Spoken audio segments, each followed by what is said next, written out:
ꯃꯊꯛꯇ ꯑꯃꯨꯛ ꯆꯥꯕ ꯂꯩꯔꯤ ꯑꯗꯨꯅ ꯑꯩꯈꯣꯏ ꯁꯨꯕꯥꯁ ꯆꯟꯗ꯭ꯔ ꯕꯣꯁꯅ ꯍꯥꯏꯖꯅꯤꯡꯉꯤ ꯑꯗꯣꯝꯒꯤ ꯆꯦꯁꯦ ꯈꯤꯇꯪ ꯌꯥꯝꯃꯤ ꯑꯗꯣ khitang din na yaw din yu maram di sa chare na ko makai di hubay na ko makai di hubay na le na pinay makai các din yu ai lo wa ko din yu de ya aduna the blue Subhasa Prabhu echoes in essence of the writings of the Mama Siddhanta Adivana Subhasa Prabhu Matam masih yang yung narapa sa kami nga kumarang na ay waray na sangam na ay pining di ba pagtutok tang yung na ba sa kang may sa lagay dapat mo na sige nasi Sahitya Academy ama di culture and from Manipur na kunsan na si di ba particularly seminar on labs and works for Islam unosin magi mari na si di ba अहम morning session की seminar पागदौरी paper से language and diction of the writing of जमगुनो है जमगुनो की साहित्य की लोल कोई यमदी मखोंग नहीं लगता आई पेपर से मिलामदा आई खुदों कमजोरी जमगुनो की साहित्य दा लोल कोई अमसुं मखोंग फाइदा मिलने से Nantuk sakadoriba lain warul asida zampunana Manipuri Sahitya amasung ngaki damakta wanda biramba kaya amadi Manipuri Sahitya ki taibanda mahana tamnamba Sahitya ki kudon sing masak tak kalonana mahaki Sahitya ki kudon sing da sisnariba lol ki kui amasung pongdo ki oiba satam sing mong satam sing ki oiba mong kaya laksin na bahana sabari gunagi Sahitya da लोग कोई अमसुंग कोंदोकी मसक्सिंग असि आई बि मन्यासिंग अमसुंग माकी खंड गब्यादा Indian खंदुना लेनजबनी माकी worry मसा using दिया consider is am गुनागी उपन्यासिंग the सिजनरीबा लोग की मसक मोंग technique worry लीबगी मोंग कोई प्लान को अमदि कोंदोना सिंगगी मरंद लेनजबनी माकी खंड गब्यादा सिजनरी लोग हजब मसक्सिंग जइला पुतन थमजै जमुना की कोई बंगा की मकान नहीं लेकिन का दूसरा रहेगा महाना Manipuri Sahitya तोरंबा Sahitya की कुदों से है मिसल कुछ सगे जमुना उपन्यास वाली मसा खंड काव्य अमदी दरमान सिंह क्या करूँगा आई बमनी गुना न Manipuri Sahitya की ताइबुंदा तंगंबा उपन्यास कुदों सिंह दी लमन कुदों अरोय कोगदम आई कोई तादा प्रीति केंद्र से डॉट इपाम में हो गए असिन सिंह बनी अदुका वरी मसागी लाइसिंदा इजन मरुंदा लंजिन मांकु किसी खद्रांगी संभ्रू हाई सिंसिनी अथवा हंदो पत्तास लेसंगी लाइटा बांग्ला साहित्य के प्या अदुगा मसाई अंगामी लाइटा संपन्न साहित्य हाइजना अहना लाइसिंग मसी मई धर्म फुंदागी लाइसिंग वर्क एंड वर्क्स की लाइटा पाजम तन तेनजबनी सिसोया न संपन्न साहित्य हचिंदै मसीदा सुनतना इजमगुना धर्म क्या सुरमी विद्या अथवा हरे कृष्णा कलाकार अहम सिनी अदुगा खंडका बागी लाइता तोइनुला जिने की सिकारो असुदा सिंबिरम अदगी इजमगुना की साहित्य की कुदों सिंह असिगी ओइबा लोगी कुई अमदी कुदों सिंह से पुन्ना लकतुना नैदा बाहिबसे यामा सपोक खिदा कोन मरम ओइरगा आई बगी उपन्यासिंग अमसुंग खंड काव्य तुलुलाई जिने की सिकारो असि लकतुना अमदी मसीदा मकुंग ओइबा उजें थमदुना सुचन मसकोइना नैना वरे कोइना आइगे वारो मसीदा थमजरी इजमगुना की साहित्य दा लोगी कुई अमसुंग कोंदो नैनाबा साहित्य की निथिरबा मसक्सिंग थिरपदा आई बना सिजनरिबा कुई कोंदो की मसक्सिंग असिसु यामना मरु ओइबा नैना ओइबा मसक्सिंग इजमगुना की साहित्य की ताइबंदा लोन सिजनबा हाइबी टॉप मगुल लैबतनतना माना सिजनरिबा वही वता सिंह असिनसु माकी साहित्य बु यामना वांगबा था अमदा गपंगमलिबनी अईबा मगी साहित्य दा लोन सिजनबी स्टाइल हाइबी कुई हाइबसिदा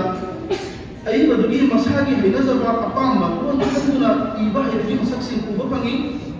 ꯁꯩꯇꯦꯒꯤ ꯐꯖꯕꯇ ꯅꯠꯇꯅ ꯃꯍꯥꯎ ꯍꯥꯏꯕꯁꯤꯁꯨ ꯑꯏꯕꯅ ꯁꯤꯖꯤꯟꯅꯔꯤꯕ ꯍꯥꯏꯕꯗꯤ ꯃꯥꯅ ꯁꯤꯖꯤꯟꯅꯔꯤꯕ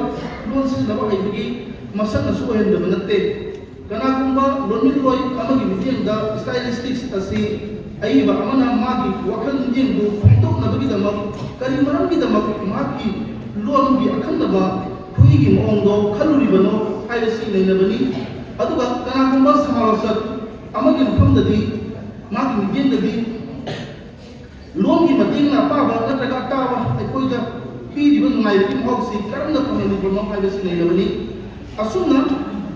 ꯂꯣꯟꯃꯤꯠꯂꯣꯏ ꯑꯃꯒꯤ ꯃꯤꯠꯌꯦꯡꯗ ꯂꯣꯟꯃꯤꯠꯂꯣꯟꯒ ꯂꯩꯅꯕ ꯃꯔꯤꯁꯤꯡ ꯊꯤꯕꯅꯤ ꯑꯗꯨꯒ ꯁꯃꯥꯂꯣꯆꯛ ꯑꯃꯒꯤ ꯃꯤꯠꯌꯦꯡꯗꯅ ꯊꯃꯣꯏꯗ ꯅꯨꯡꯉꯥꯏꯍꯟꯕꯒꯤ ꯃꯍꯥꯎ ꯊꯤꯕꯅꯤ ꯁꯥꯍꯤꯇ꯭ꯌꯒꯤ ꯃꯁꯛ ꯐꯖꯕ ꯃꯁꯛ ꯊꯤꯔꯛꯄꯗ ꯃꯤꯠꯌꯦꯡ ꯑꯅꯤꯃꯛ ꯊꯣꯏꯗꯣꯛꯅ ꯃꯔꯨꯑꯣꯏꯕ ꯑꯃꯗꯤ ꯃꯔꯤ ꯂꯩꯅꯕ ꯍꯤꯔꯝ ꯉꯥꯛꯇꯅꯤ ꯈꯨꯏꯕꯨ ꯅꯩꯅꯕꯗ ꯑꯩꯈꯣꯏꯅ ꯂꯣꯟꯒꯤ ꯀꯔꯝꯕ ꯈꯨꯏꯒꯤ ꯃꯁꯛ ꯑꯗꯨꯅ ꯍꯦꯟꯅ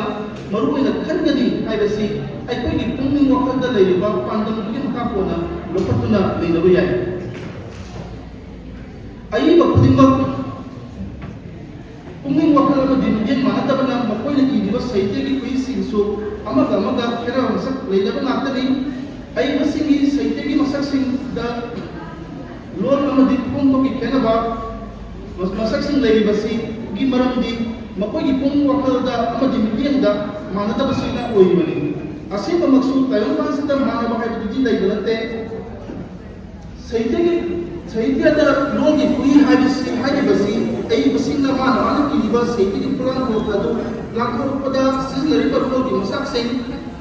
ꯂꯦꯡꯁꯤꯟꯕꯗ ꯁꯤꯟꯗꯣꯛ ꯁꯤꯟꯖꯤꯟ ꯇꯧꯗꯨꯅ ꯐꯣꯡꯗꯣꯛꯄꯒꯤ ꯃꯑꯣꯡ ꯑꯗꯨꯕꯨꯅꯤ ꯃꯁꯤꯗ ꯑꯏꯕꯅ ꯏꯔꯤꯕ ꯁꯥꯍꯤꯇ꯭ꯌꯗꯨꯗ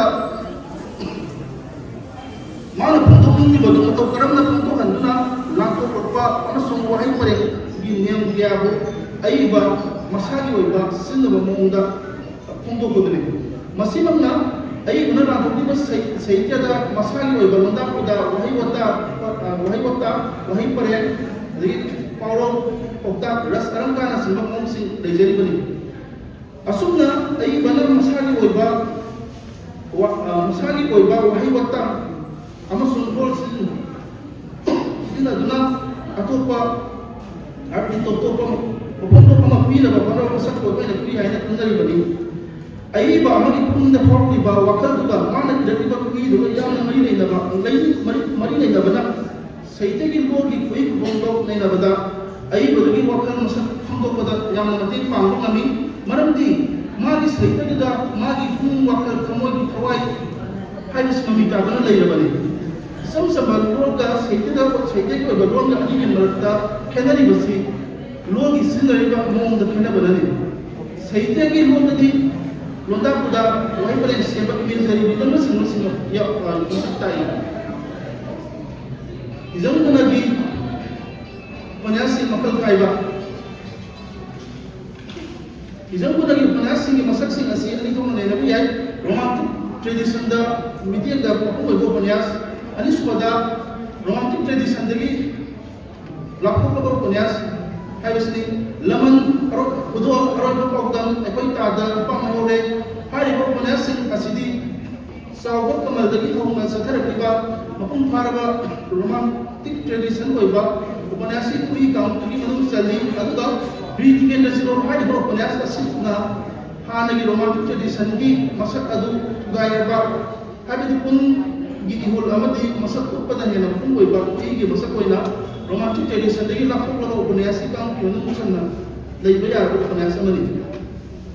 ꯋꯥꯔꯤ ꯄꯔꯤꯡ ꯁꯥꯒꯠꯄꯒꯤ ꯃꯑꯣꯡ ꯏꯖꯝ ꯈꯨꯟꯅꯒꯤ ꯎꯄꯟꯌꯥꯁꯁꯤꯡꯗ ꯋꯥꯔꯤ परींग सागपी मोंगसी परींग नाइबो वारी की मसक अमसुंग परींग नाइदबो वारी की मसक हाइना इफोंग उफंगी माकी बीट के दजिरो हाइबो उपन्यास सिंग लतना अतै उपन्यास सिंग दी वारी परींग नाइबा हाइबली वारी परींग दुका अहो बमया अमसुंग अरोय बकोसक नाइबो लोइना ताकक सिंग असि मथम मनम नाइना मरी लेना वारी परींग अदुदा पुथरबो की मसकनी अदुगा नैरेटिव स्टाइल वारी की मोंगसे गुन हिजम गुनगी उपन्यास सिंग दम फोंगलिबा वारी की मोंगसिंग असि कनागुबा थर्ड पर्सन अमना नत्रगा अइबा मसाउना लीबा नत्रगा पाउदमबगी मोंगदा ओइबा अमसुंग वारी अदुदा यावबा मरोइबा सत्तम हाबिदि चरित्र अमना वारी ओइना लीदुना वारी परींग सागपगी मसकसिंग magi upanyasingda uba pangi kanagumba amana natraga aiba masamuna liba natraga pawdam magi mukongi mawong oiba masakti naman aroiba pawdam ipa mahaure kaiba upanyasing sida uba pangi kaiba upanyasing sigi narrative style sida wari riduna wari paring ama puthari upanyasing yaw basita ama nattaba haibidi upanyasing yaw ba kanagumba third person da laiba biloi amana natraga aiba na wari oida liba natraga pawdam magi mawong da puthari laman da manipur sing sorry I can't say again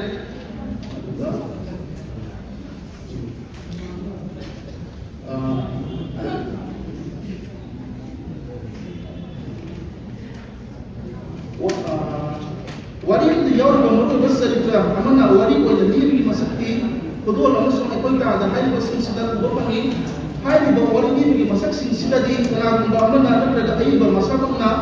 wari ni mabuta उपन्यास की मरु करो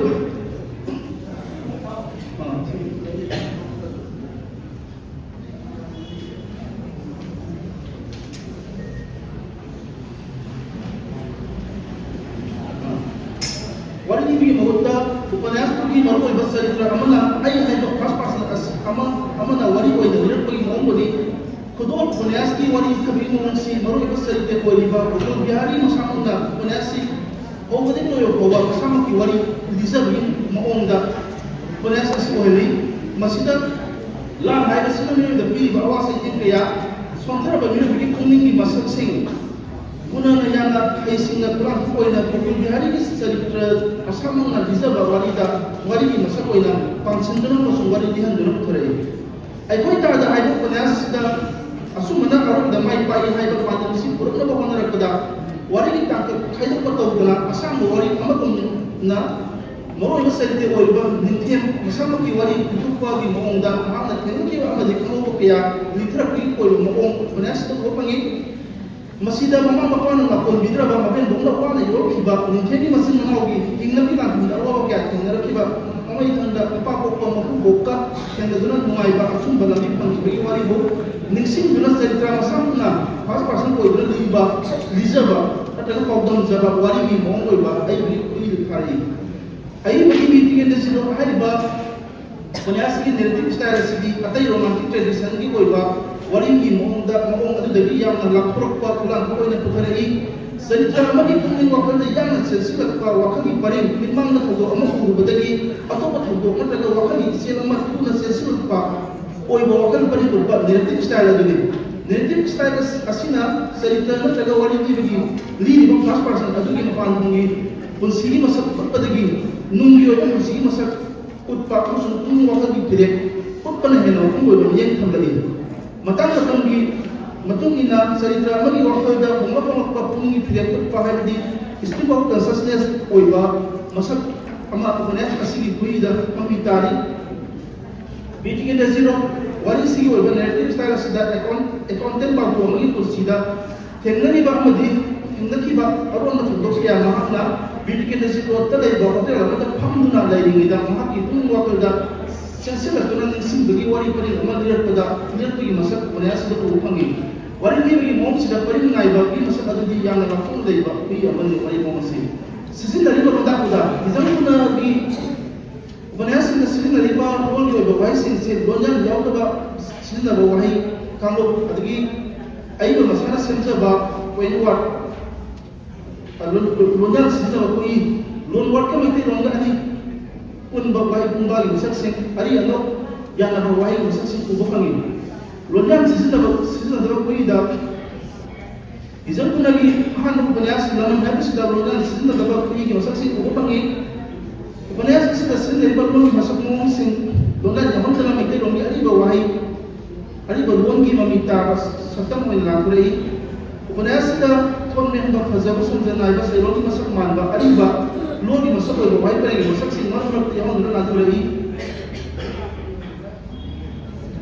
Kali adu banyak sisa yang tangan tengah ba pergi loan words, loan hari ke disiu, apa di drama hari si, tak ada kenal yang